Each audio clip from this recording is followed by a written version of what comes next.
why you might feel pain when exercising. Why do we feel pain just in general? I think this is a good overall starting point. So pain itself is essentially from these things in our body called nociceptors. And nociceptors are little signals. They're little basically pain signals. I don't want to say pain signals because they don't actually cause pain. They detect basically in your skin and tissues that something is wrong, quote unquote. And when this happens, the nociceptors to say they're on your and the nociceptors detect in the tissues that, hey, there's a pinprick. That nociceptor will then send it to the brain and say, hey, there might be something wrong right here. We might need to kind of take this into consideration, right? If that stimulus reaches that threshold to get to the brain, then you're probably going to have some feelings of overall pain or discomfort. And this can be a very large amount of different things. Some people might have a burning pain, you might have a sharp pain, there might be a dull pain. This is very, very subjective to the specific individual, right? So let's talk about squatting and knee pain. We'll kind of give an example of maybe you're doing a squat and you feel pain in your knee when you go down for the squat. This could be for a wide variety of different reasons, and kind of the way I want to reframe pain for you when you're doing exercise or just any movement in general is the fact that it might not always equal injury. If you do have pain in your body, you might not actually have something physically wrong with you. And this sounds crazy at first, but I'm going to kind of dive into this in a second to hopefully explain a little bit better why that is. Pain, in my eyes, and this is kind of what we're currently looking through in the research and just current science, is broken down into the biological components. This could be something actually wrong with the tissues. We can also look at the psychological components of pain. This is kind of like your perceptions or thoughts around the pain stimulus itself. And then also a social component and how your environment actually plays into pain.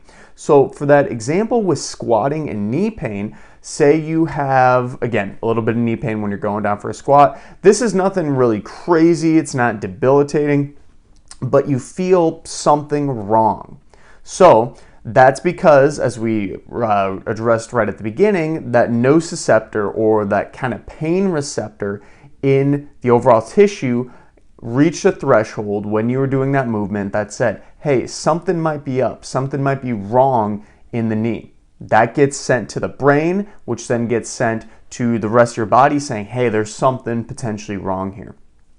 When that happens, our biological tissues, right, might have something wrong with them, but keep in mind the nociceptors, when they are detecting that pain signal, they might be wrong. They might be detecting that something's wrong in your tissues when something might not actually be wrong. It's just simply reaching a threshold that something could be wrong. So because of this, that's kind of step one. There could be something wrong, absolutely. You could have torn an ACL, for example. In addition to that, though, we need to also look at the psychological and social aspects of this too. Psychologically, if you feel pain when doing squats, for example, squats and knee pain, you might literally say to yourself, oh my gosh, like every time I do squats, I feel that. So the next time you go into the gym, maybe you're going to avoid squats, which may or may not be a good idea, as we'll address later in the podcast. Maybe you'll avoid squats, and this is because you're simply scared to do it. You're kind of catastrophizing the event. And this psychological component is actually sending more signals from your brain to that area that, hey, something might be wrong.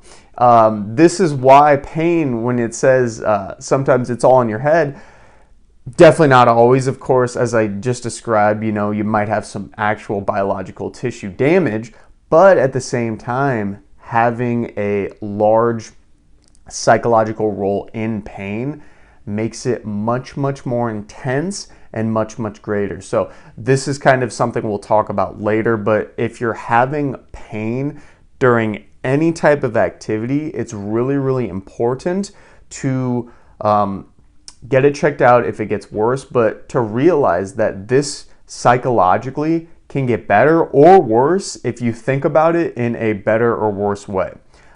We talk about placebo effect all the time. This is basically kind of the placebo effect when it translates to your brain.